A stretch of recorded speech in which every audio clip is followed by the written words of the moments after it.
those that are speakers, at this point, I'm just going to introduce you. You've got just 2 minutes to say who you are and broadly where you live and what you do, and before your main presentations. So John Good, do you want to start us off? Yeah, hi everybody. It's great to be here. Really chuffed to be part of this. My name's John. I've got a wife and 2 bouncy boys, Dylan and Jake. I'm a Baptist pioneer minister, and I'm down in Hamworthy in Poole on a new housing estate. Yeah, that's probably enough for now, isn't it? Brilliant, that's great. And Will, do you want to take yourself off mute and introduce yourself? Yep. Hi everybody, I'm Will. I live in Stroud, Gloucestershire. Used to be a Baptist elder at the local church, but now I'm working outside of the Baptist church doing various bits of mission stuff. I've got a wife and 3 kids, I guess. If John's talking about his family, I should talk about mine. Yeah, looking forward to chatting to you guys and sharing what we've done and what we've learned. Thank you, Will. And Matt. Yeah, hi everyone. I'm Matt from sunny East Devon, Axminster. I am one of 3 directors of a company called Waffle. We're a social enterprise with a Christian heart. I should probably talk about my family too. I've got 4 kids, so I win, I think, at the moment. We just found out if I look tired, it's because our littlest has COVID. Just went into hospital, came back last night. He's fine. But if I look tired, I'm usually fairly bouncy, but I'll probably be less bouncy today, I think. But yeah, 4 very bouncy children and a lovely wife. Yeah, that's probably about it. Thank you, Matt. Hayley, do you want to just mention what you are going to be highlighting as well?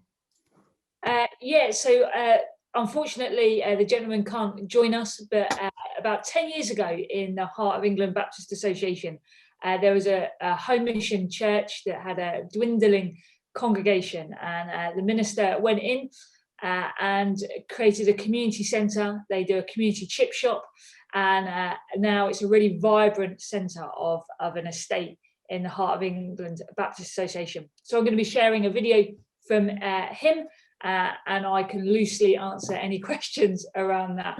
So that's what we'll be doing. Thank you so much, Hayley. And so the rest of our time is going to be divided in this way.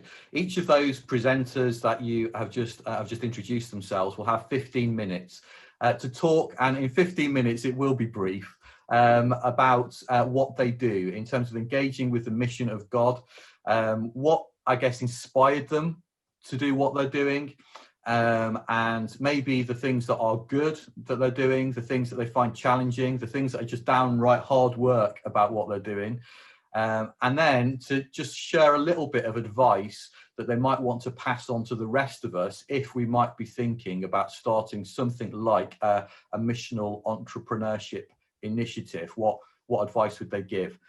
It is only whetting the appetite, because then we've got breakout rooms and you will get a choice of which presenter's breakout room you want to go in. This is not a popularity contest, but it is a genuine sense of if there's something that has sparked you from the presentations, something you've got questions about, to be able to go and chat with that presenter. Now, we recognise that some of you will want to chat with more than one presenter. And so actually, if you've got questions for others, when we come back into the main room again, we've got a decent amount of time, 25 minutes or more for Q&A, for questions and answers, which you can write in the chat box. So if your chat box is open, that will be really helpful for you to write thoughts and questions that you might have for particularly either for all the presenters or for particular ones. And Dave is going to chair that Q&A at the end before Alistair brings us to a close with some final concluding thoughts and some prayers. So that is the plan of action for the rest of our time together, with approaching 90 people in the room. After me saying at the beginning that people would be tempted by the beautiful sunshine and go out and do something else this morning, thank you for being here. I'm delighted that you are here, and I'll be praying the sunshine lasts, gets stronger, brighter and warmer for when this webinar's finished, so we can all get out and enjoy it afterwards. I'm going to introduce one at a time our presenters. I've not told them what order to go in, so I hope it's okay to do this. Matt, I was thinking maybe of starting with you. Is that all right? And so what I'm going to do is I'll spotlight Matt on the screen, and Matt, if you want to share anything, you should be able to do that. If everyone else can be on mute, that's really helpful. If you're not on mute already, then please do. And if not, I might well do it for you, just so that there's no interference in the background. Thank you so much, Matt. Thank you so much for asking me to be here. It's absolutely brilliant. I'm particularly excited about getting to talk in the fullest sense about what I do. I think often I find myself talking about our social enterprise in pigeonholes, but today it feels like I can talk very freely about all that we do. So hopefully I can give you a good overview of our activities and what got us into this mess in the first place, and hopefully inspire some of you guys to get involved in this kind of thing, because I think some people were saying at the beginning, but I think there's a real groundswell at the moment towards being creative and innovative in terms of being able to speak the gospel in a language that our communities understand. So a bit about waffle then. So I love to waffle. I think one of the key things for me was that I realized that I can waffle quite well, and I wanted to honor the gifts that God had given me. And it all kind of came together about 3 years ago in a kitchen, as these things often do in very kind of ordinary beginnings. And it is effectively just one big pun waffle. So that in itself, I find really quite appropriate, because when I was being called to leadership, God kind of spoke to me through a pun in Jeremiah 1, which really helped me out. And I love language. I absolutely love language. And one of the things that I've noticed growing up in the church is that obviously the church has truth. It has the truth, but often coming from a language point of view and going to study languages, I was fascinated by the idea that actually things get lost in translation when it comes to talking with our community. So waffle is effectively just looking at trying to engage with our community in terms of how we have those conversations. We kind of recognize that as communities and as the church, we've in some senses lost the art of conversation. Not only that, I think we've lost the enthusiasm for it, and in many senses the opportunity to have conversations. So Tim and I, who are the three directors of Community Waffle House, we recognise that there is this growing social norm around kind of ignoring each other, effectively leaving each other alone. Woe betide you if you talk to me at the checkout, let alone knock on my door. And yet at the same time, there's this I'm sure we've all heard of it, aware of it, that there's this enormous trend around social isolation, around loneliness. Last time we counted, I think it's about 1 in 5 people globally, which is just, if you break that down in your communities, it's a staggering number of people that would describe themselves as often or always lonely. And it's not an easy thing to fix. And it's certainly not something that we have found easy, but it is something that began as a burden. And I think that's a really good place to start. If you're thinking about wanting to impact your community in some way, starting with a burden that God might put on your heart, it's a really good place to start. There's a situation at the moment where we know that efficiency is king. Our communities are being stripped back of opportunities to have conversation, instead made all about doing things as fast as possible. Companies are making an economy out of our attention, so it's more easy than ever to get distracted. I think we all know that. So I guess all of that boils down to the fact that perhaps it's never been harder to strike up conversations with new people.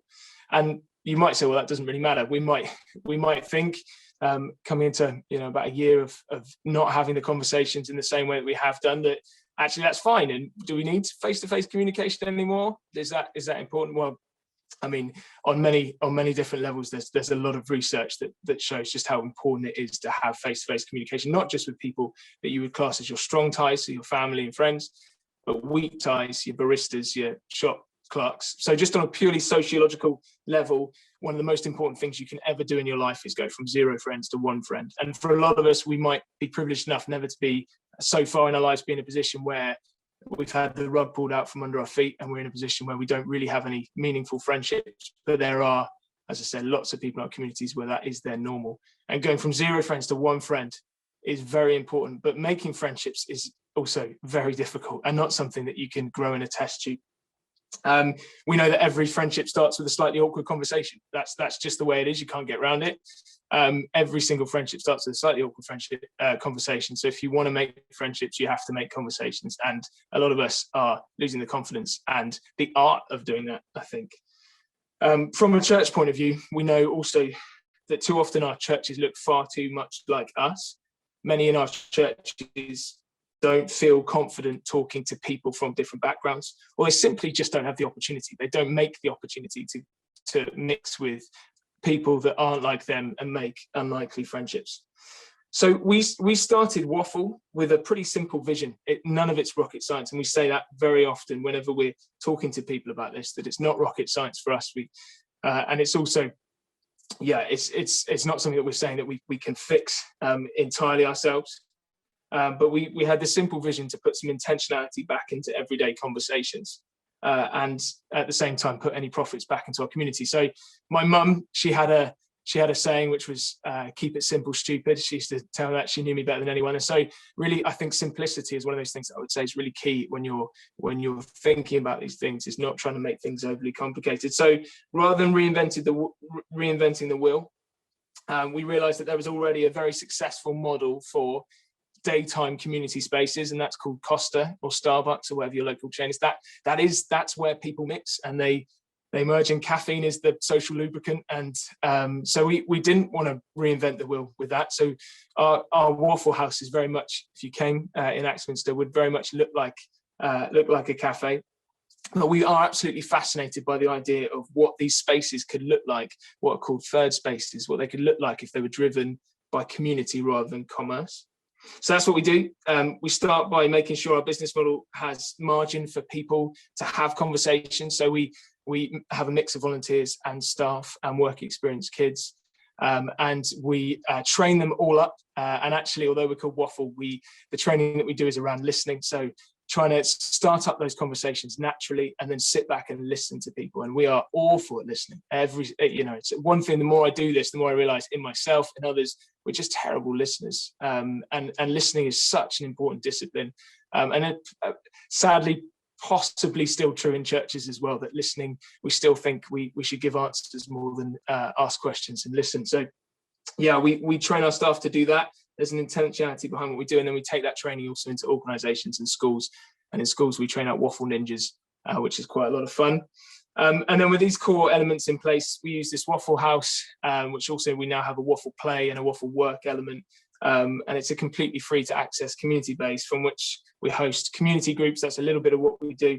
But then we also create our own groups, games clubs. We've got a tech surgery to help predominantly older people with their tech. It's just an excuse to waffle. We've got a mental health support group and a few other groups as well, and anything basically that will bring people together.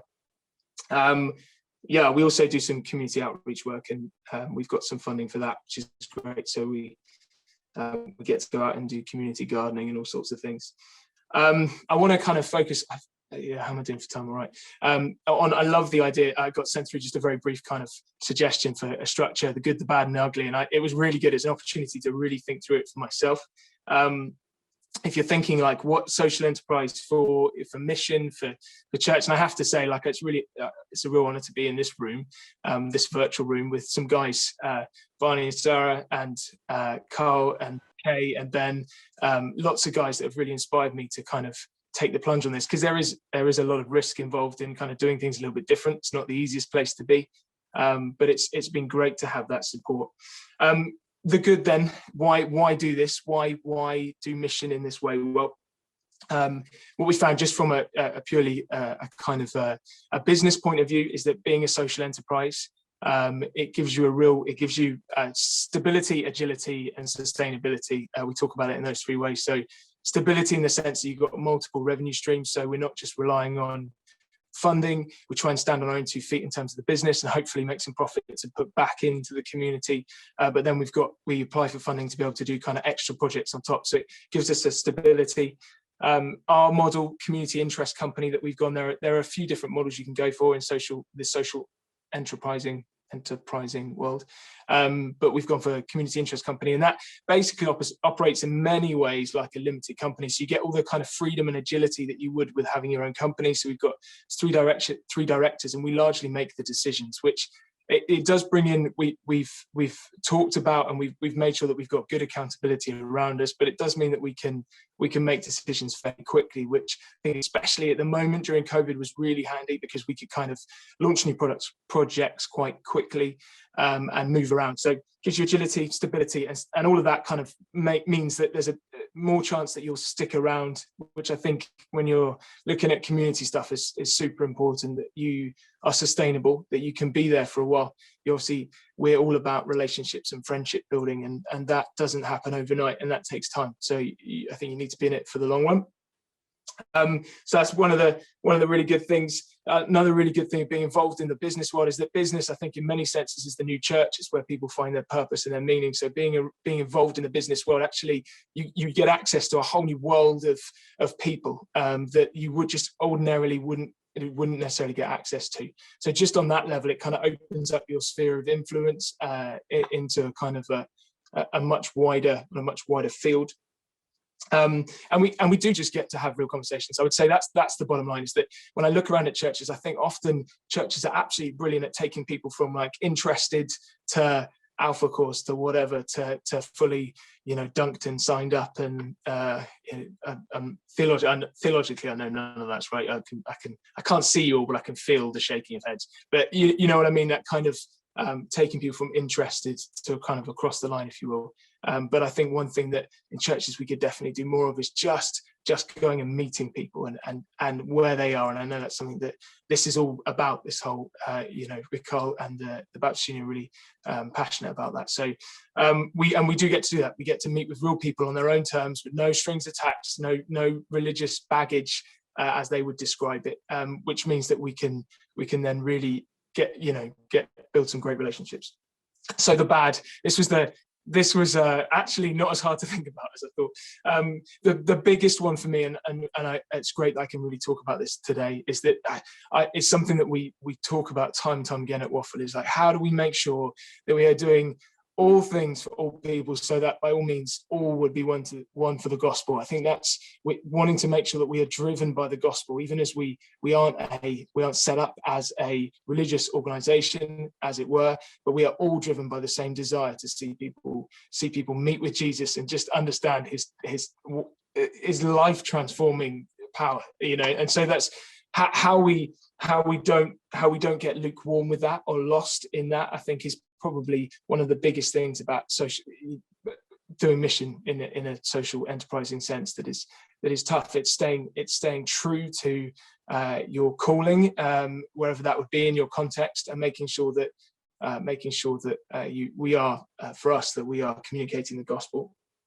Obviously for us, we've got kind of, for most social enterprises, there is a business element and a charity element, if you like. And whilst I've said that can be really good, it also can pull you in two different directions, and making sure that one doesn't kind of run the show more than the other. You end up kind of doing all the business stuff, and the kind of charity or community side gets kind of left behind. Or equally, you've got some great ideas, you want to help people, but then you realize your business isn't working. So it can feel sometimes like it moves in two different directions. And also just communicating the vision to people. It can actually be, when you're doing two things at once, as it were, like we are at Waffle, it can be tough sometimes to make people understand what you're about, and communicating that vision. And then just failure. That's one of the bad things. If you don't like failure, it's probably not for you. I say that I don't like failure at all. I've got some real insecurities around failure. At least I did have, me did have that, and so this has been a real training ground for me to kind of get used to going, okay, God, I'm going to give this a go. But yeah, failure is almost inevitable in some sense, and unless I think you define success, allow God to define success and failure, I think that can be tricky ground. So that's obviously super important, is that you kind of give the whole thing constantly to God. Yes, and then lastly, the ugly. So I came from a business world into a community world, and I thought it would be less competitive. Turns out that's not true. The community world is as competitive, if not more. There's lots of people vying for the same amount of money. and there's it was really interesting to come in as a newbie and just watch that from a distance for a while. So I think competitiveness in the community world is one of the uglier sides of it, that you have to kind of negotiate. It's kind of, for me, that adds the challenge that I have to make sure that I'm doing things for the right reason and not trying just to compare myself with other people and our company with other people, and really stick to what we want to do.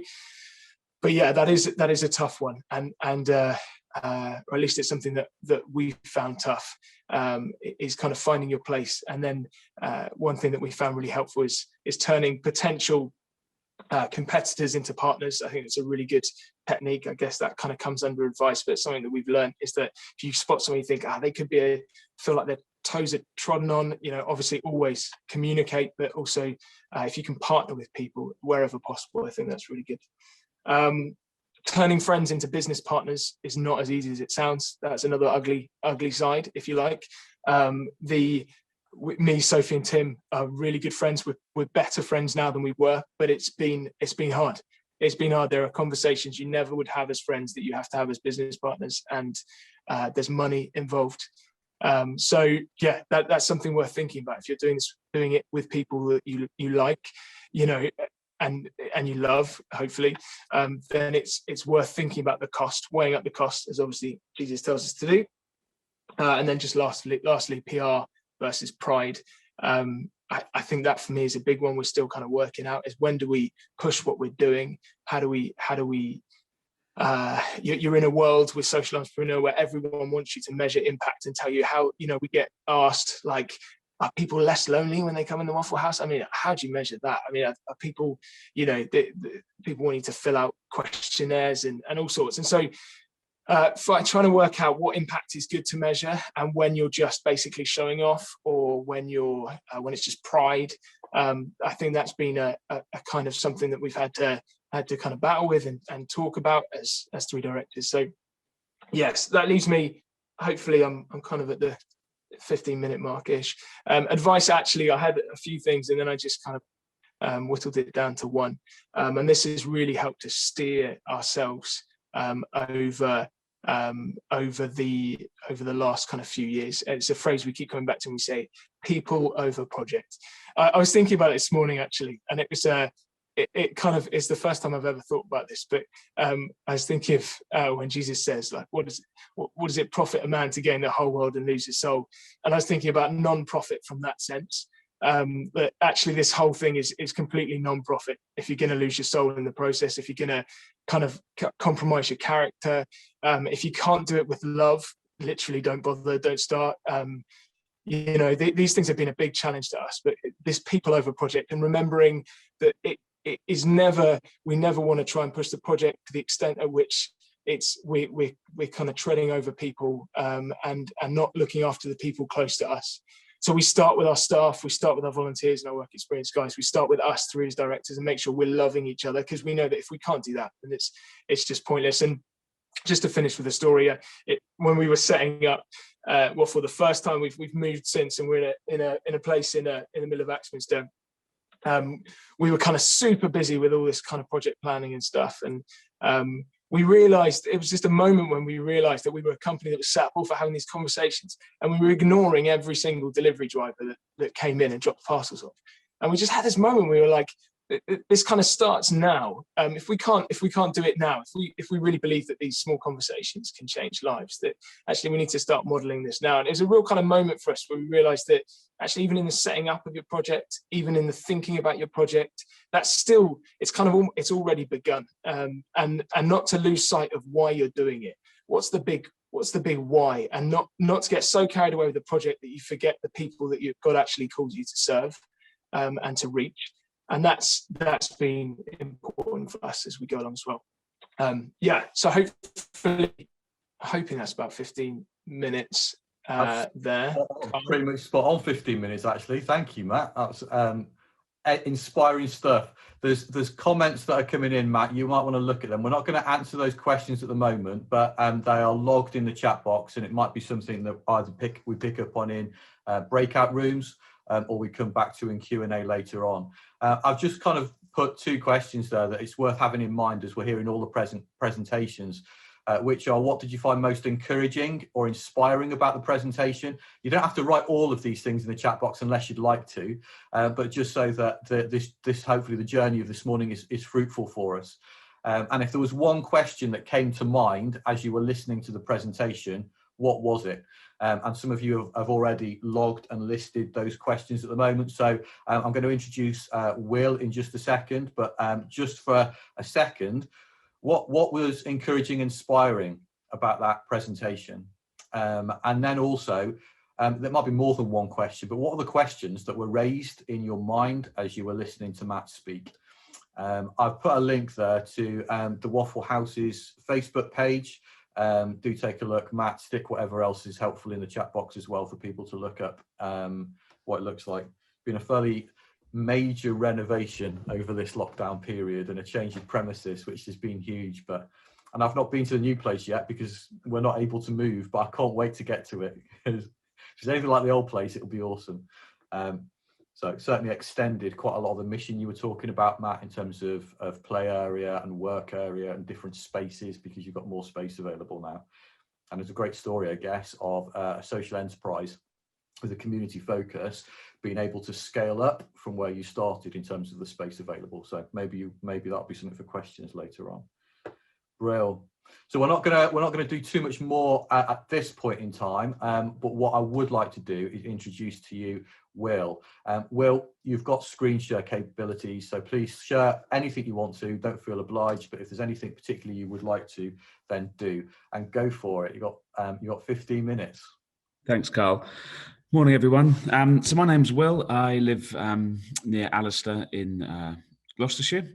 And my day job, I've got 2 day jobs. One of them is running a set of social enterprises that are owned by a big group called the Grace Network.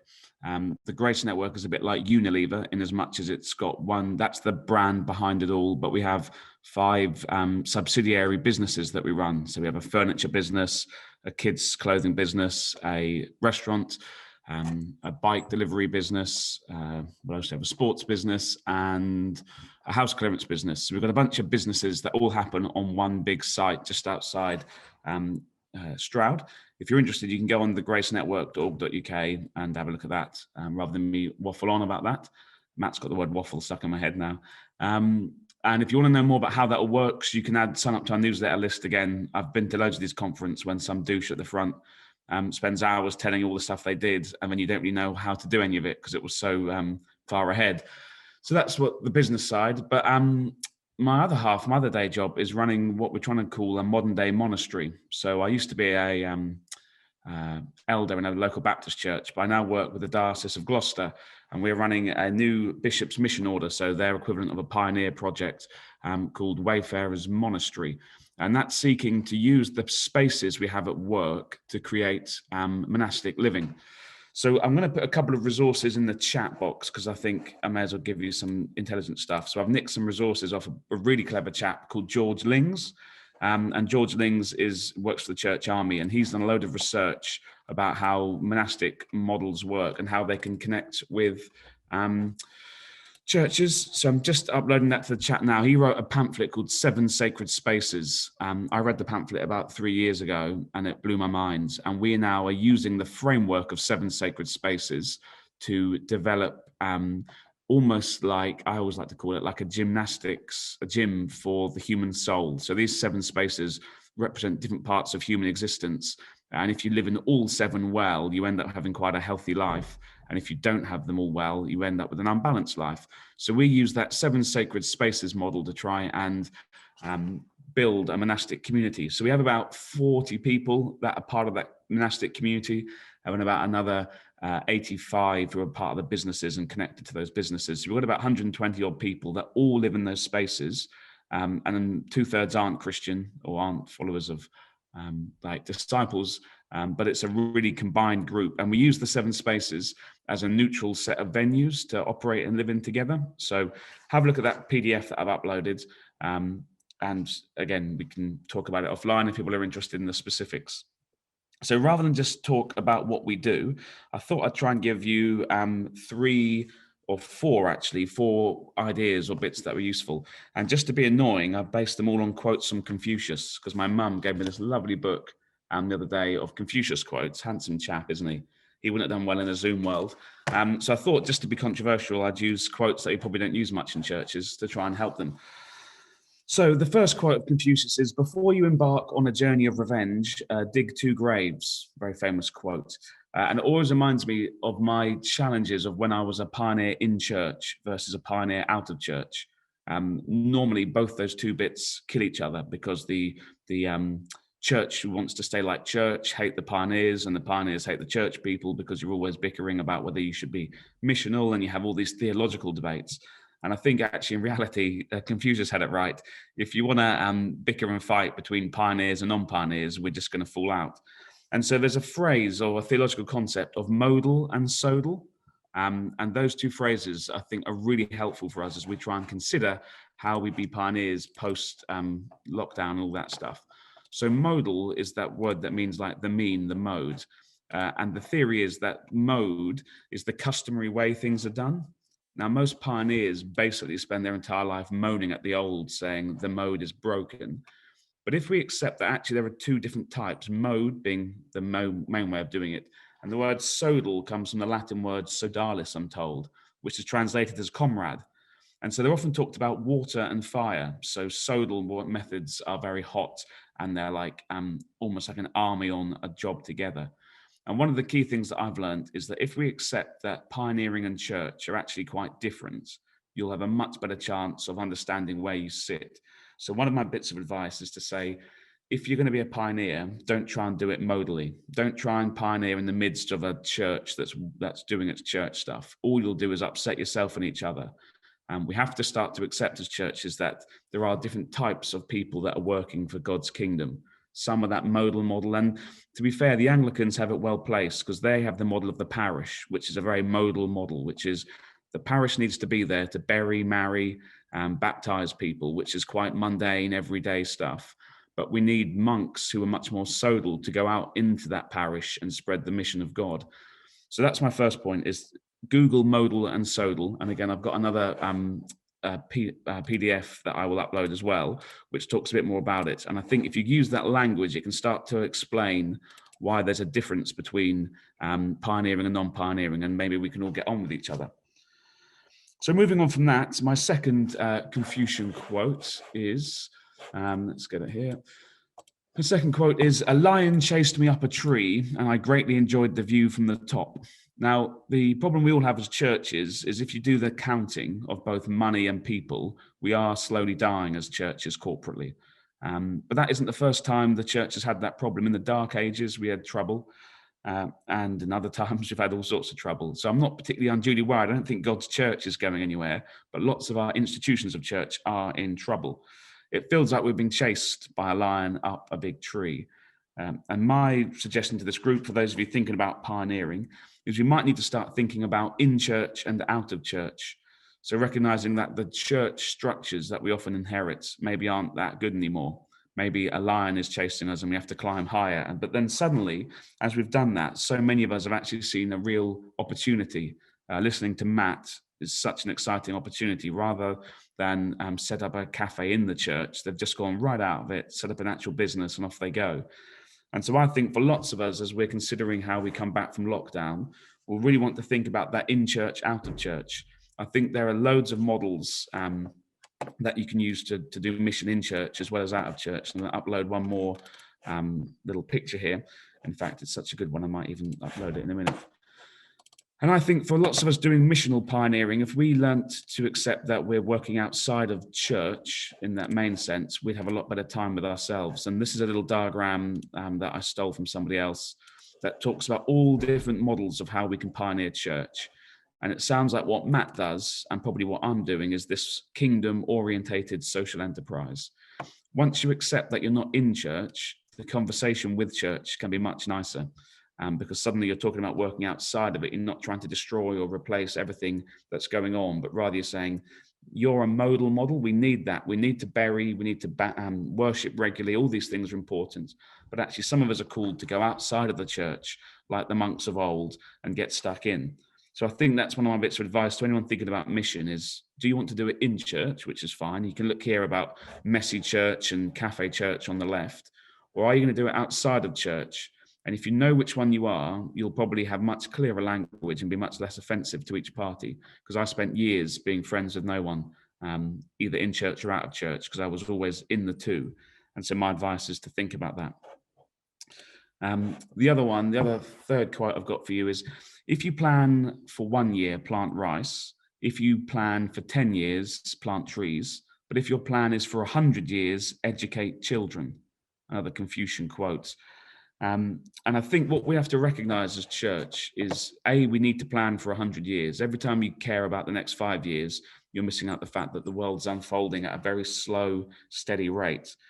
And so we actually need to think about what's our long-term destination, which is something about redeemed communities, something about the Lordship of Christ. There's a whole load of ways we could describe our destination.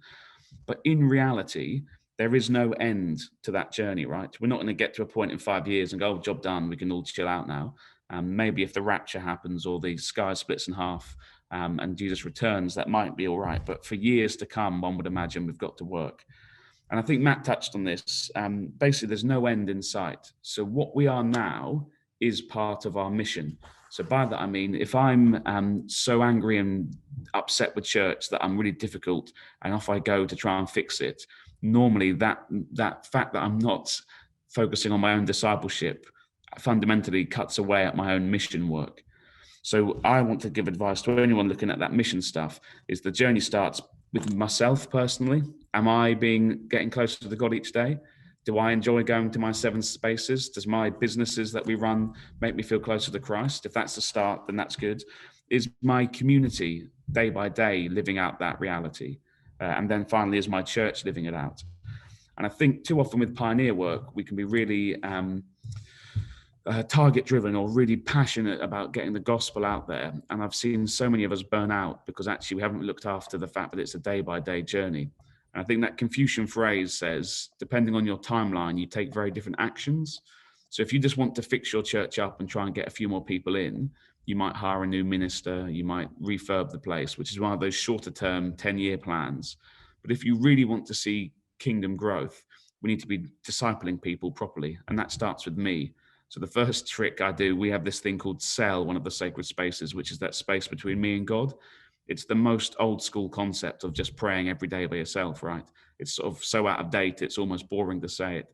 But I've discovered that since I've practiced that, my personal life and my discipleship life gets stronger.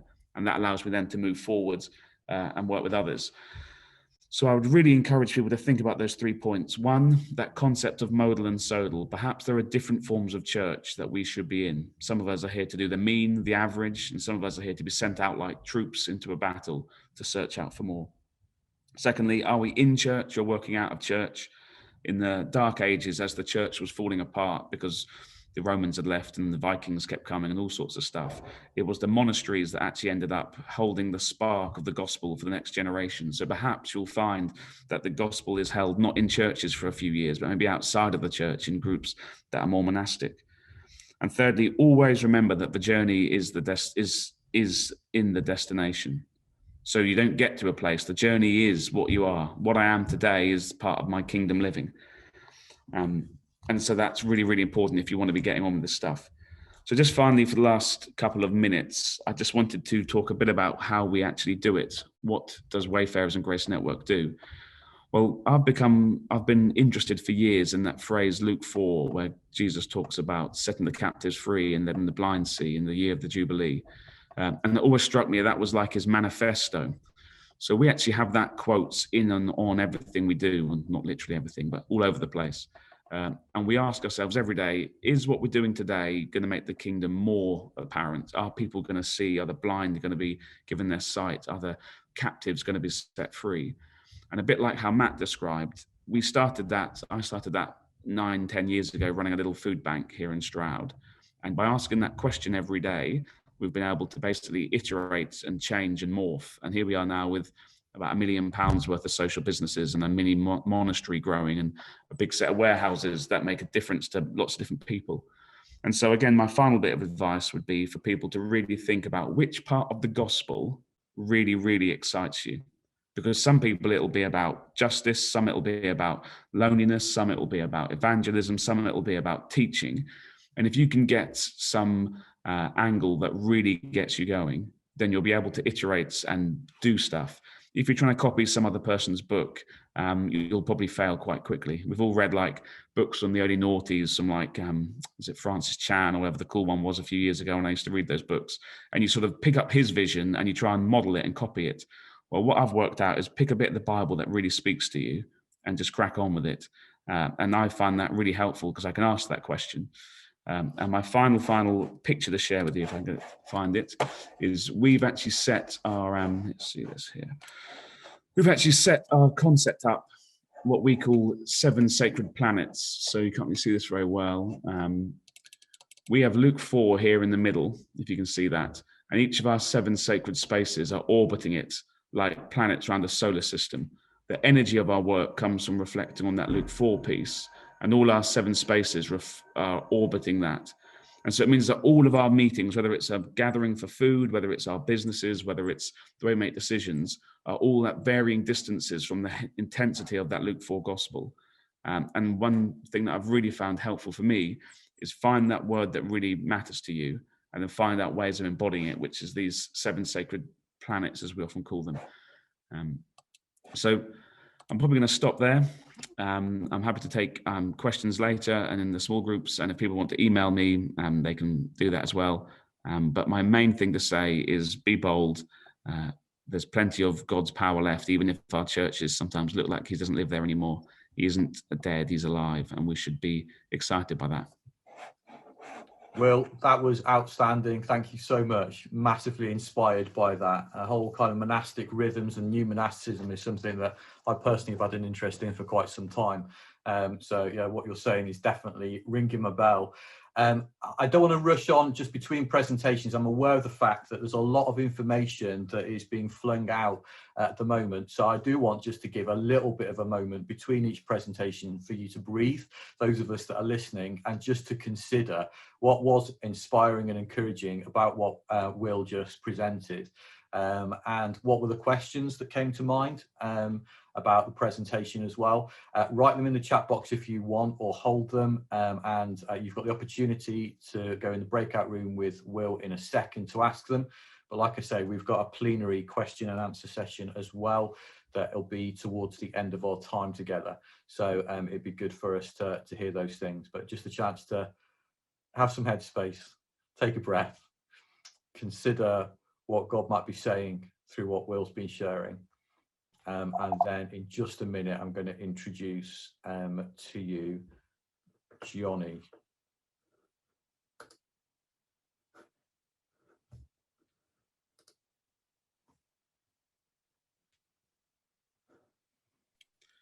I'm just going to share that last slide, Carl, if that's all right. Please do. Yeah, go for it. And I also missed out my favorite new Confucius quote, which was maybe the last one. The hardest thing of all is to find a black cat in a dark room, especially if there is no cat. So I was going to ask the question about whether people's churches actually have anything worth finding in them anymore, but that's a bit rude. I'm sure most do, but that's where that Luke 4 bit comes in. We always ask ourselves, is there anything at the core of this that's actually worth following? And that's where we find that Luke 4 is meant to be a white cat in a light room, I guess, rather than an impossible to find truth. So sorry about that, forgot that. No, that's all right, that's good. I clearly remember a conversation with an Anglican priest who was talking about the things that have become traditional within the liturgical pattern in the Anglican Church. I would argue it's the same for all church denominations, not just Anglican. But her particular thing was that you stand and you turn to face the gospel and bow your head when the gospel is read. And in her church, the lectern was, as you look at the front on the left-hand side, until one Christmas, because of the nativity scene, she moved it to the right-hand side. But everyone still stood, turned to the left and bowed their head to the left, which was actually turning their back on the gospel. It's easy for us to get into ways of doing things without knowing why we're there. And maybe just this lockdown period has given us a chance to actually reappropriate some of the things that we've been doing with actually why we did them in the first place, and are they still relevant, and do we need to go back to them, or ought we in fact go back to some of them? So that's really helpful what you've just said. Okay, bro. So I encourage you to download those documents and the picture that that Will has shared. And now I'm going to hand over to John. John, the floor is yours for the next 15 minutes, bro. Brilliant, thank you. Let me share my screen with you guys if I can. There we go. Can you see something there? Good. Excellent, excellent. Hey, look, I am yeah, really inspired by the last two speakers actually, and I've got a bunch of questions for them myself. So delighted to be here, and I'm not as far down the line as those guys. So I just thought it would be great to share some of my story and where I'm at with the Water Sports Library. So I'll start again with my family. Here's my wife Mim and my two boys Dylan and Jake, and I wanted to say, I guess, that I was a pastor in Luton for 7 years before I moved down south. And one of the things that has taken me by surprise about the move to pioneering is that both my family and my interests are much more central and combined with my ministry, which perhaps in the past they haven't been as much. They've been more peripheral. I'm a passionate surfer. We both love the waves. We've been surfing since I was like 19, and the water has played a massive part in my own life, and in terms of worship, peace, challenge, you know, life and death stuff. I encounter God in the water, and that's become a hobby, has become quite central in what I'm doing now, and I think that that's quite an important. That's been quite a big change for me. We moved to Hamworthy in 2019, and one of the things that we noticed straight away was this is one of the houses that's by us, and you can just take a stroll 2 minutes away and you'll find houses like this all over the place, quite casually, with a boat parked next to a car. And this is like indicative, I think, of the area that I live in. Heaps of people just have watercraft that's just like hanging around outside their buildings. And as we were, me and Mim just started going for lunches and dinners with people, and we realised that inside people's houses and garages there was all kinds of other stuff as well: paddle boards, kayaks, there was surfboards, wetsuits, buoyancy aids, all kinds of bits and pieces that people just have kicking around here. But then also, pool really differs from street to street, and so there were these other places that are still really near us, where people can't afford access to water sports equipment that's on their back. You know, they can't afford to go out into the water and use equipment, which, considering the harbour is on their backyard, is an absolute travesty in my mind. But it also raised questions for us about other social issues. You know, water sports equipment isn't crazy expensive in my mind, but for some people it really was. And when the sun shines here as well, I don't know, for some of you guys living in coastal areas, you'll recognise this, like, pool is massively seasonal. As soon as the sun starts shining, everybody is out. They're on bikes, they're out with the kids, they're out on the water, they're out on boats. And we were like, there is just something in the air here about the water, about health, about green spaces, all of that kind of stuff. So yeah, and that just kind of combined a load of questions in my own mind about the water. The first one obviously was theological. Can God work outside on the water? For years, one of my favourite stories in the Bible has been the story of Jacob, when he goes to that place called Uz and he rests his head on a pillow there on the stone, and he has the escalator dream with the angels coming up and down from heaven. And then he wakes up, and at the end of it, he says, like, surely God was in this place and I was not aware of it.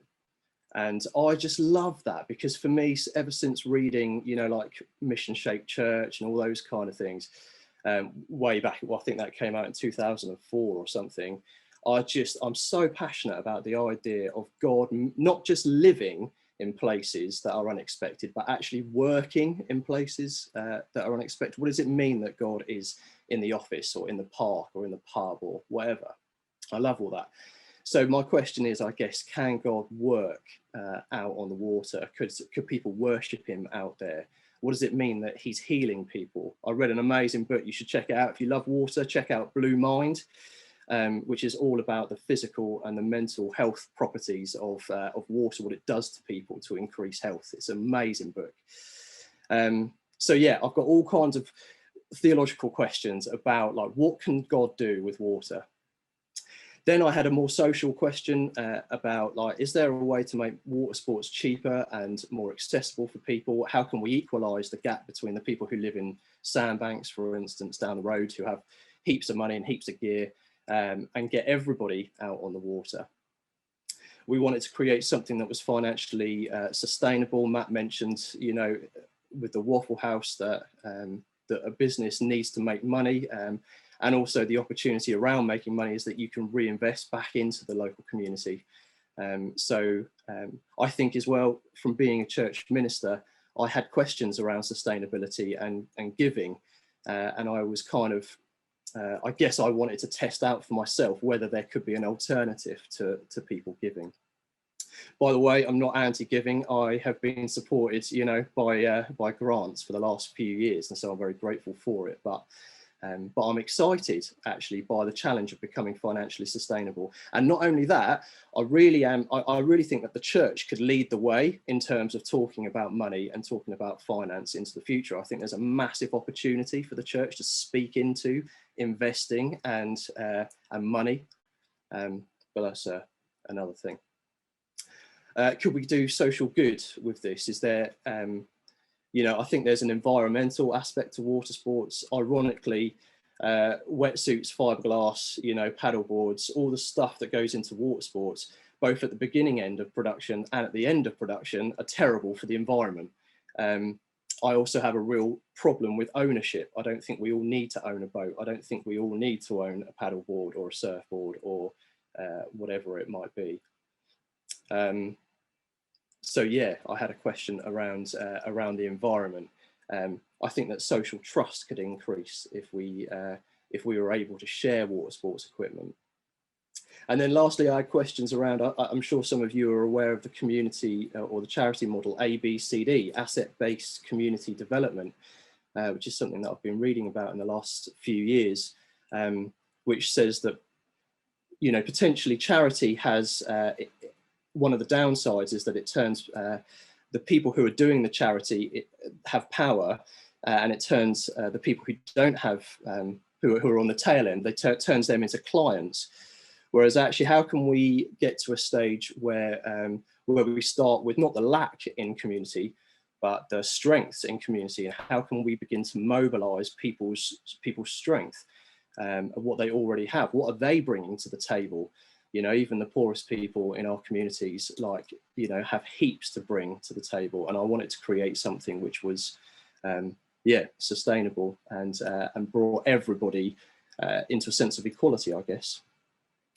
And so we landed on this idea of the water sports library. So for ages, I've been really inspired by the Edinburgh Tool Library. They're sort of, they were saying, you know, not everybody needs a lawnmower, not everybody needs their own power tools, that kind of thing. And now they've grown a community inventory of equipment. And I think they've got like over 3,000 pieces of kit, and the idea is, you know, you sign up, you become a member for a year. And then once you've signed up, you can you borrow the gear that's in this community inventory. And I've just loved that idea. And so I said, well, let's just try and do it with water sports equipment. So we begged, borrowed and stole a load of paddle boards, a load of kayaks. We got people to, we got churches to donate stuff, got individuals giving bits and pieces. We were able to buy a few bits. And we got to the stage now where I think we're up to about 160 bits of gear, all told. So it's basically like a great big pile of gear. If I stop sharing for a second, or actually, how do I chat? I can't seem to chat and share.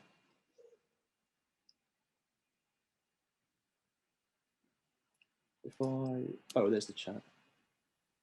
So if I just stick the link in here, you'll be able to, if you click on that link, you'll be able to go to our website and have a little look at what we've got in there. And yeah, so feel free to have a little look. I'll just get this presentation back up. Can you all see a chat like right in the middle of my presentation, or is it, I've got a chat box there. Can you see just the picture? Yeah, no, that's fine. We can just see the picture. Okay, perfect. Yeah, so like Will, we are a CIC. We chose to become, that's a business rather than a charity. And again, similar to Matt, we wanted the flexibility of a CIC. One of the things about a community interest company is that you have to lock your assets somewhere. You have to lock them into the local community. And so we are attached to the local Anglican church.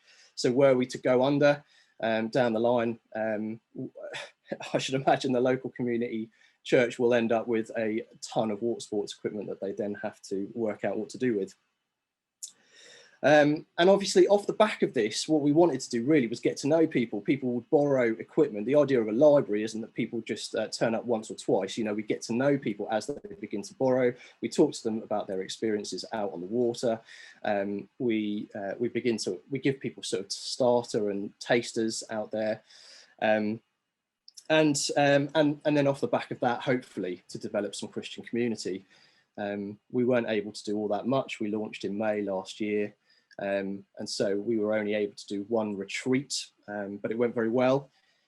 But we've got ideas for quiet days, more retreats, a SUP club where we can get to know people, and then even children's spirituality stuff, you know, putting on stuff around similar to Messy Church perhaps, but encouraging wonder and story and getting children using the equipment and experiencing God out on the water rather than just learning about him. How do we get on? You can see from that we, oh man, I can't get rid of this chat box. It's annoying me. They're the numbers anyway from last year. About 170 people signed up. We had a load of successful loans. A ton of people gave bits and pieces to the library, and it was great. Really, really surprised us, to be honest. We had no idea how it would go. It was a complete experiment. And some of the stories that came back were just brilliant. Like people have said that they had very little confidence in general. For instance, one lady I'm thinking of, she's got 2 kids, yeah, she just said to us how grateful she was just to be able to learn how to work a kayak, work a paddleboard. She borrowed loads of times, came back and back and back. And each time she said it was a real effort for me to go online to book these things out.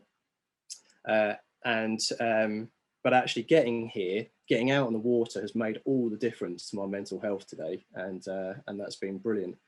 She came on our retreat.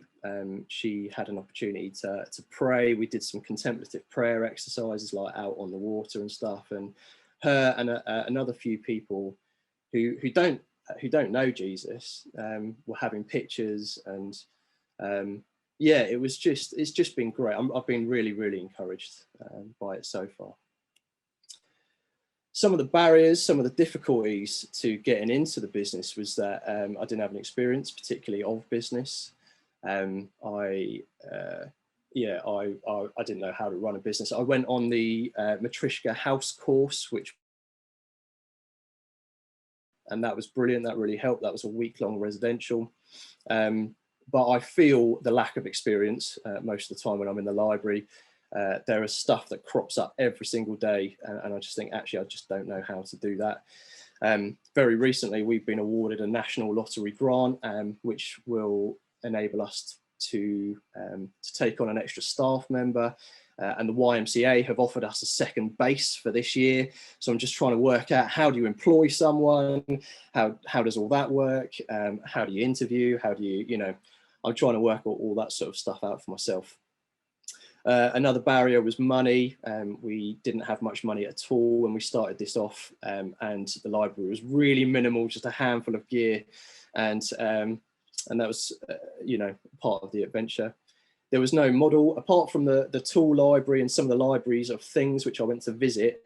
There isn't a model to follow, around around libraries of things and kind of Christian missional community, I guess. So I'm kind of trying to work out how to combine that as I go along. Not knowing if it's going to work. Yeah, I mean, you just have general confidence issues when you start something like this. I think you just feel like, well, why am I doing this? Is it a waste of my time? Is it a waste of the resource that I've been given? Oftentimes these things like happen as a result of, like, you know, a grant, somebody else is paying your time, and so you feel a sense of guilt, you know, if this thing doesn't work out. Oh yeah, and that's my last point there. And then the advice I got given, I cannot get rid of this chat, so I can't read it to you. But basically, I grew up with a very strange notion that stewardship was a kind of more biblical principle than risk. And now I really think that life in all its fullness lies on the other side of fear. I believe that about relationships. I believe that about ministry. I believe that about all sorts of things. If you can't get rid of the fear, just do it scared, would be my one piece of advice. If it scares you, that is okay. I think my time is up. My timer just went off. I hope that was all right. Little inkling as to what I'm up to. That was perfect. And perfect timing as well, John. If you can't get rid of the fear, if you can't beat the fear, do it scared. Do you remember, like, no fear stickers back in the day? Yeah. That sounds pretty much like one of them. If you take it off screen share, John, then you'll get rid of that annoying chat box as well. Sure. My mouse is now frozen.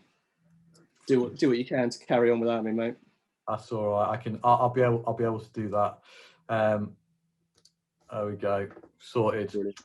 Excellent. Well, thank you so much. So again, there's a couple of comments there that have come in the chat. John, you might want to have a little read of them and pick up on them in your breakout room in just a second. But yeah, there's some good thoughts and some good comments. What inspired you about what John just said there? There's a number I know that in the rooms are actually in coastal communities. And so exactly what you were saying will be in terms of contextualizing what the gospel might look like. We'll speak more obviously, but there's a whole load of principles about the setting up of libraries. Someone's put a comment in the box about that whole idea of setting up libraries as a social enterprise that is exhibiting and demonstrating the gospel message can happen in lots of ways, not just with water sports. And so no doubt there's people in the room that are also thinking about that kind of a model and seeing whether that will work. Okay, guys, I'm going to move on and highlight here Hayley, who's going to talk to us about, I've got to say, because like I'm a northerner, a missional chippy, my life, that really rings my bell. So I'm delighted to be able to hear something about this. Over to you, Hayley. Yeah, it's cool. The big question is chips or curry sauce, isn't it? That's a gravy. Both. So, yeah, I'm just sharing this. I want to introduce you to a guy called Neil. Neil was a trained Baptist minister and was called to a church in a white working class area in Birmingham. So I'm going to share my screen, tell you a bit of, you can see his story, and then I'll talk about how they've woven faith into the community briefly.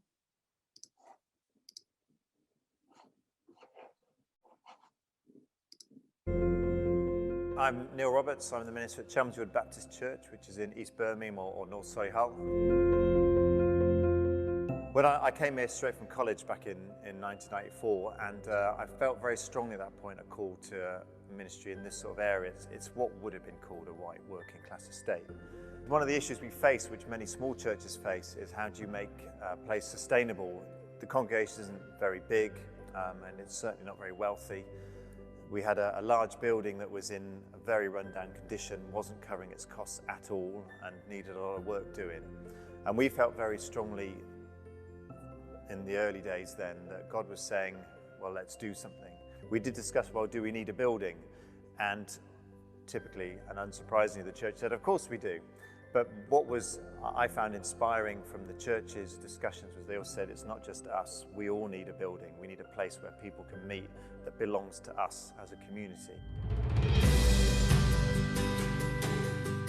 So we established 3 trees, which basically meant a place where everyone can come. So for some people, 3 trees is where they come to the cafe. For other people, they do dog training or they have a parent toddler group here. For other people, it's where they come and meet as a church. It took us 10 years, but part of that vision was the building looks after itself, pays for itself, and also doesn't belong to the church, it belongs to everyone. And I think that's probably one of our main drives, is that this isn't a church, it's the community's home. And the church provide an element of sanctuary and spirituality into that. Part of the regeneration process, they built some new units just around the corner from us, and we thought, wouldn't it be great to have a fish and chip shop? And then we thought, well, wouldn't it be great if it belonged to the community, because the previous owners ran a good fish and chip shop, but they didn't live locally. So all the profits went off the estate. And we thought, well, it could support the local economy, it could give people jobs. So when the unit came up, there was us, the Baptist Church, with a lot of support from HEBA. The local Anglican Church were involved, the Olive Branch, which is the cafe based here, the community centre itself, because that's a different trustee board, and a local consultancy firm on social enterprises. The 4 of us got together and we opened the UK's first community-owned fish and chip shop. That profit goes back into our community to support whatever people need. If they need to get, trip to the seaside, a youth worker, support with older people, people with health needs, whatever it is, the community has a resource now that's ours, and we can decide what we do with it. So it fits in with our kind of vision around how do we make these places sustainable, how do we make communities sustainable. Our faith and our worship life is part of everyone's life here, and most people know, not everyone, but most people know there's a church here as well. They don't probably quite know how that fits. When we do things like prayer and fasting, we just make it a normal thing. We just say, this is what the people within the building are doing of faith. So it's trying to mainstream, I suppose, spirituality into the life of here, so people know alongside everything else, God is somehow part of this. I suppose in terms of the future, God's given us a much firmer base to work from now, and that must be for a reason. So I think God can only want us to keep growing the family. That's the only reason we're here. We're not here to just be a nice building. So I would like to see more of God's friends and family come in. Sorry, it stops really abruptly, so forgive me for that. But I asked Neil to just explore a little bit about what weaving faith into community life looked like, and he shared this with me. He said it wouldn't happen without the church being here. The building provides a place of shalom and hope like no other in our estate. We're not claiming to be the only light here. Other churches are working hard in the area, but we're unique in the approach we have. Church life is key to this. The church family is active and growing. We've been specifically working with how we can offer spirituality in the midst of activities at the centre.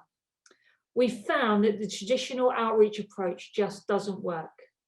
Instead, we take a broader kingdom understanding, and that has seen slow but steady growth for us, as well as the church being regarded as a normal and positive part of life. We are seen as contributing not just to our own pet projects, but have been involved at every level of community life, with elected members, council officers, the Regeneration Partnership, school and police. This hasn't always made everyone our friend, but we are seen as people who will stand up for what we believe in. And then he goes on to share some of his story. So I don't know much about it apart from that. I'm just drawn to that idea of a kind of, many of us are in the places where we have these traditional buildings, and what do we do and how do we invest them in community? And his story is really key. The video can be found on the Heart of England Baptist Association YouTube channel, and I'll pop that in the chat in a bit. Thanks, Carl. Thanks so much, Hayley. That was really, really helpful. What a great idea that is as well. So Where we're going to go now, we're going to have just a little moment again to catch breath and to think what are the things that inspired you about that idea and that presentation, about them all, and what questions will you be able, or are you able to raise? So there's going to be about 20 minutes. Effectively, we've probably got about 15-20 minutes to talk in these breakout rooms now.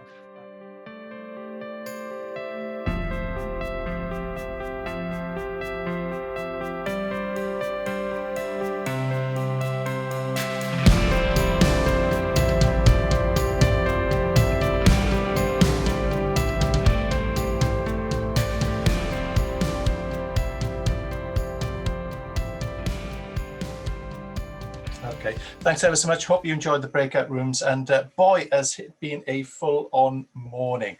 And I don't think we've even had a coffee break yet, so you're probably looking forward to that in a bit. But we're going to continue now, and I want us to mute if we can, if we're not on mute already, to mute.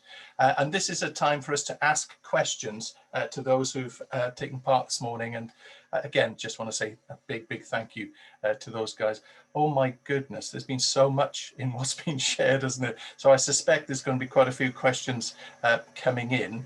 What I'd like you to do is I'd like you to use the chat box for these questions, and as they populate, we'll try and get through them. I'd like other members of the team, if you think that we've missed a question that needs to be posted or discussed, then please let us know. So when you're posting your question in chat, can you put the name of the presenter that you actually would like to pose that question to, or if it's just a general one, just say general, okay? So please crack on with your questions.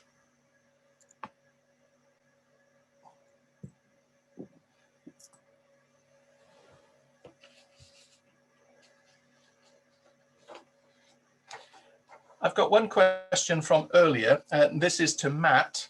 Matt, how do you bring Jesus into the space in what you're doing?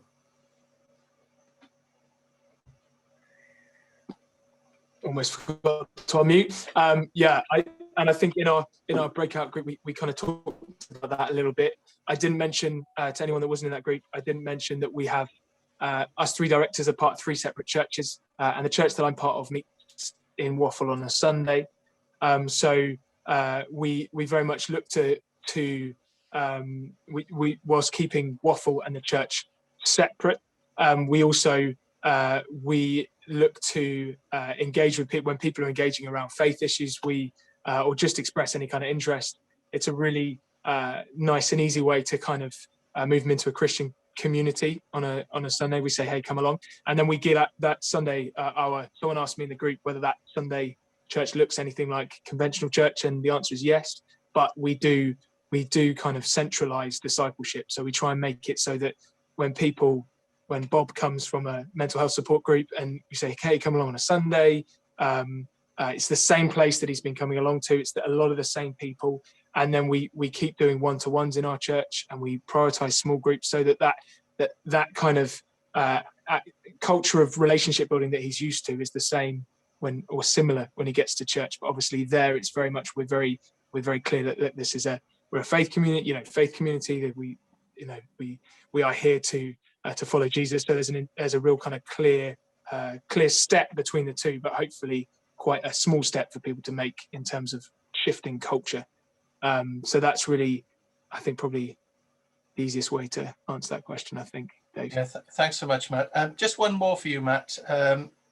With the services that you provide, I'm assuming that they're not completely free because it needs to be a sustainable model. But how do you deal with people who can't afford the food or the drinks or whatever, and would love to be part of the community? Great question. Really good question. So yeah, everything. So the Waffle workspace, we've got collaborative workspace that's free to access, and a Waffle play space, soft play area, that's going to be free to access. So the main revenue is driven through the cafe, if you like. We offer people the opportunity there to do community tipping, so they can tip their community, give more, and that obviously it helps in terms of supporting the income. But we've got wooden community cards. So that's like a kind of community currency. and we work with the food bank and the schools, and we hand them out to people with free school meals or in the community or in the receiving the food bank. So they're worth £5, and they can. So then people can use them. If that's our way of trying to engage with families that might be on low incomes, to make sure that they feel like they can come and have a place there. And that's been really successful. And because we also offer them out as a pay it forward system in the cafes, you can buy one and then we'll hand them out and just give people free coffee and waffles all day long, which is really fun to do. It means there's no stigma attached to the cards themselves, so that people can, people that are redeeming one, you don't know whether they were a food bank person or just bought as a gift card. So that works well. And we also we really try and make a big deal out of saying to people, look, if you want to just sit here, use this space and just get a glass of water, we really push that message, because we don't want people to feel like they need to buy anything. We want people to feel free to just sit and be. Brilliant. Thanks, Matt. And I'm amazed you've had no sleep last night. I think you're doing amazingly well. So there was a question about advice on starting a charity. You'll see in the chat box, actually, there's been a great link there. Thanks, Andy, for posting that. Question for Will. How do you keep the vision alive and stay attentive to the ripple effect of what God is up to? Over the last couple of weeks, I've woken up to the fact that if I'm not careful, I can become the grant application person rather than being attentive to the ripple effect. Great question there. Thanks, Kay. Great question. I don't really do. I'm a bad manager, basically. So I just let everyone get on with it themselves. I spent most of the last 3 days watching the England cricket team lose. People always laugh at that, but it's actually about making space to not have to do stuff. There's a phrase that I was taught ages ago about working on the business or in the business. So when you work in the business, that's like doing the actual work. So could be putting out the church chairs every Sunday. But when you work on the business, that's thinking about what's next for the business. So I just have to make sure in my mind that I'm doing as much on the business as I am in the business, which means basically carving out time where you're not having to do any work, where you are, getting out water sports equipment or making coffees, or, the van breaks down and they might want me to go and rescue someone 10 miles away in my car. And I have to say, well, actually, I haven't got time for that. And I think that's one of the hardest things of leadership, isn't it? Is saying, this is thinking time. I'm not going to help the business. So that's how I do it, is just try and avoid doing too much work. Thanks, Will. And that's a really important message for each of us, isn't it? Okay, this is from Hannah, and to all those who've spoken today. Questions from a personal perspective: how do you deal with friends and family who maybe not doubt you, but seem doubtful that your project, idea, business won't work? And how do you deal with the negative people? Thanks so much, Hannah.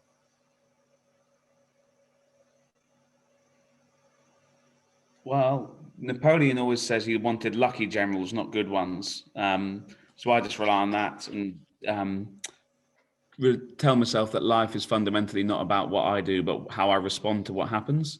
So in a sense, negative people tend to be focusing on what could happen, whereas people who are lucky tend to respond to what does happen. So for me personally, it's remembering that all of life is effectively a bit of a game. And the gap between success and failure is very small. So when people are saying it won't work, the answer is, yeah, it probably won't. But what if it did? And so that what if it did work? Yeah. John, can I ask you to come in, because obviously you're still very much in the fledgling stage of this adventure down the south coast. These doubts and whatever, did you want to speak into that? Well, yeah, I mean, there's plenty of doubts when you're doing something like this, and I think for me, my experience has been that that my own inner voice probably is more negative than anybody else around me. I doubt myself more than other people do. Most of the comments that I've got and received about the idea have been positive. I think there's probably people around me who don't understand pioneering and what it is and all that kind of stuff. And that's okay, because they generally want to find out more and it's a discussion.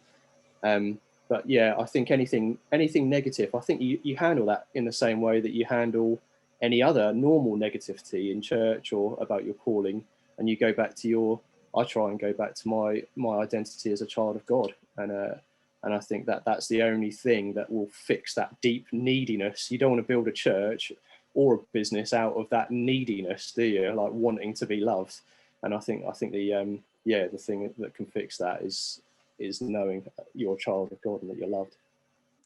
And I think often, Dave, the highest risk is believing the good news, not the bad news about yourself. Yeah. People often say I'm great, and I was like, nah, I'm not really. I often think ultimately the bit that will get me down isn't the negative people; it's believing the good stuff, which isn't always any more true than the negative. Yeah, that's fascinating. Thank you. Guys, I tell you what, we've got more questions here, but we're going to have to call that a day. Carl, do you want to say something about people being able to connect with each other outside of this group? Before you do that, can I just say how thrilled I am that we've been able to do this across 4 associations, bringing people together. I think it's the first time we've ever done it. I hope it's not going to be the last thing. And it's one of those examples, isn't it, how COVID's been awful, but actually there's been opportunities during COVID to do things a bit different. This is one of them, and I've really, really appreciated it.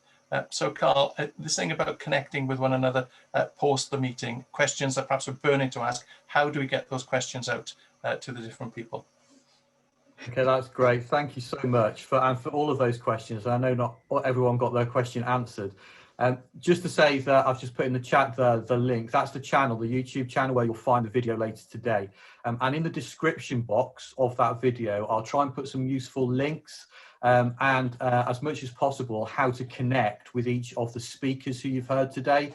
So speakers, if you want to drop into the chat box, however it is that you want people to connect with you, bearing in mind it's going in the description box of a YouTube video. So it might be your email address, or it might be a contact page of your website, or whatever it is. But just some way that that people who are watching back and seeing what you're saying can get in direct contact with you. The other thing to say is that from a point of view of our 4 associations, those of you that are in the room that are part of the Baptist world, so Southern Counties, South West, Webnet and South Wales, we do act very closely together as a group, and it's been a privilege today, I echo what Dave's just said, to do this together. In terms of the future, it would be great to be able to share resources between us. Every single one of you in the room has got stories that's worth hearing, and it's how to share that and to network together. So I'd love for you, if you're interested in that, please just let us know, either through whichever rep it is, Dave, Alistair, Hayley or myself, your home mission rep, if this is something that is helpful and the sharing together in larger groups from time to time might be useful. Don't think we're going to give up meeting in smaller groups when we can, to actually pray with each other, to eat together around a table, and just to have that sense of closeness of relationship within a geographical space. But clearly today's benefited from experience that's come from far bigger than just one patch. And so it'd be good to be able to draw that again. So let us know if that's something that would interest you. Also, the particular things that would help you, grant funding, more about this, whatever it might be, that would be helpful in the future. And just on this whole area of missional entrepreneurship. So we have had a conversation about how we use the home mission funds that we have available.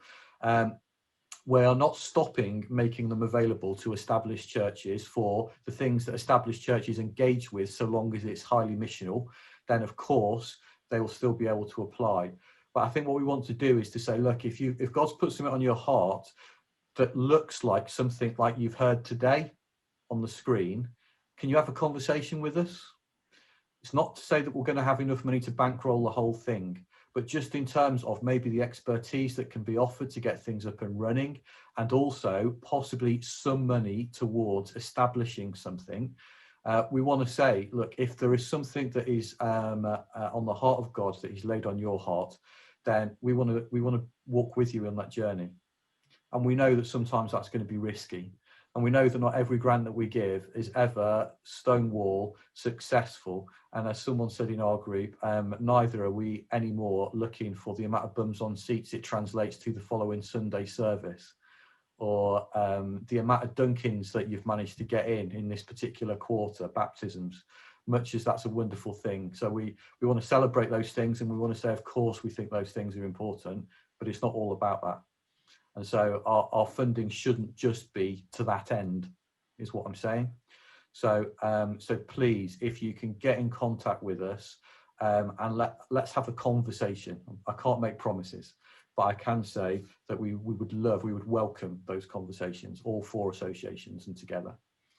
Great. Guys, I'm going to come into a land just at the moment. You might be able to save the chat box if you want to. If in your chat box you've got a little square with 3 dots, if you click on the 3 dots, most of you will have an opportunity to save chat as one of the options, and you can save the entire chat box to your own computer. But like I say, the important links that are on it will be in the description box of that YouTube video. Right, I'm going to hand over to my esteemed colleague that I'm now desperately looking for on a large screen of people. Alistair, do you want to come off mute, Alistair, and speak, and then I'll be able to see you. Yeah, I'm off mute, Carol. Thank you. Can you hear me? Yeah, can do. Yeah. Just to finish off. Thank you, mate. Yeah, no, thank you. And well, thank you again, everyone, for you know, for being part of this today. And real special thanks to Matt, to Will, and to John, and also to Neil in his physical absence. Sounds a bit kind of theological, doesn't it? But it's great to have heard what you guys have shared with us today. And I'm not just saying that because it's a polite thing that you do at the end of something like this. You really have, you've inspired us, and you've motivated us. You've challenged us. You know, I'm finding myself just reflecting on quite a number of things, you know, that I just want to give a bit more thought to. And I think also as well, which I think is really important, I think our faith quotient has risen today. You know, I think there's been something about, wow, this is, you know, this, you know, there are a whole variety of ways that we can be creative in, you know, in the mission of God that God has called us to share in and to be a part in. I guess you've got your own highlights and lessons that you'll take from today. I think I've got a few highlights. You know, I think when I grow up, I want to become a waffle ninja. That just sounds so good, that, doesn't it? You know, I think my life has missed its true path, really. You know, I was born to be a waffle ninja, and I love that. That is just brilliant. And the thing about choosing people over projects, that seems really important, doesn't it? You know, it's not about the projects, it's about the people. And because the God that we serve is a God who is personal, who's relational, it's about the people. And also the importance of listening. I don't know about you, but I find this is a lesson I continually need to be relearning all the time, you know. And so that was really helpful again to be reminded of that today. And then that thing about trying to weave faith into community life, not just about bringing God into the everyday things of life, whether it's the marketplace, the community, the church, well, hopefully the church building as well. In terms of lessons, what does success look like? What impact do we choose to measure what we're doing by? That question, can God work anywhere? Can God work on the water? Can God work in the cafe context or in the furniture bank context? And then I think that challenge, I guess, that comes to each of us as to, I wonder what burden, what vision is God laying on your heart? Or maybe it's a deepening thing. Maybe today you've come with something that's kind of on your heart, but God has just really kind of deepened that sense of wanting to pursue that and to follow that, and to be able to do that in ways that are financially sustainable. Then the value of learning to ask questions, you know, of just you know, of just being in the moment and being able to ask questions that enable people to engage with us and to engage with them. And then finally, just want to leave one question with you yourself. What's your one takeaway from today? What thing are you going to take away from today and reflect on and pray through and maybe, you know, start beginning to pray that through with others, to discuss with others whatever it is that you've felt God kind of laying in your heart. So I just want to say a big thank you again. I'm going to wind up with a prayer now. And yeah, I tell you what we'll do. I'll wind up with a prayer now, and then I'll invite us all to unmute ourselves, and then we're going to have the craziest saying of the grace that you have ever heard. Now, if you do it with 6 people, it's a bit of a cacophony, but if you've got 80 people, this could be a heavenly choir of the grace. Who knows? So I'll lead us in a prayer, and then we'll unmute, and then yeah, we'll do that. So Lord, thank you for today. Thank you for a real sense of your voice, your presence in all of this. We pray for Matt, for Will, for John, for Neil.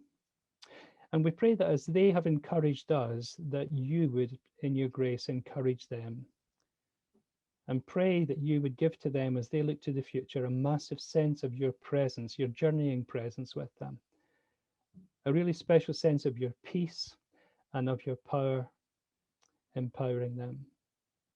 And for ourselves, we pray that today won't be a flash in the pan for us, but we pray that we'll continue to hear your voice as we reflect on what we think you've been saying to us today. Help us to get a sense of what your next step for us will be, whether that's in terms of what we're currently doing, or whether that might be in terms of something new that you want us to explore. And more broadly, we pray that you'll help us to hear your voice as we journey out of lockdown, and that you'll give us a sense of what in the future you're calling us to be and calling us to do. And we pray this in the name of Jesus, who is so amazing, so incredible, and the one we follow. Amen. So guys, I'm going to invite you to unmute yourselves. You might even want to turn the volume up full, who knows, you know. And so let's go for it. May the grace Praise our Lord Jesus Christ, and the and the love of God, and the and the fellowship fellowship of the Holy Spirit, with be us with all. us all Forevermore. Amen. Amen. Wow, it was a Brilliant. heavenly choir after all, wasn't it? Really. Bless you guys.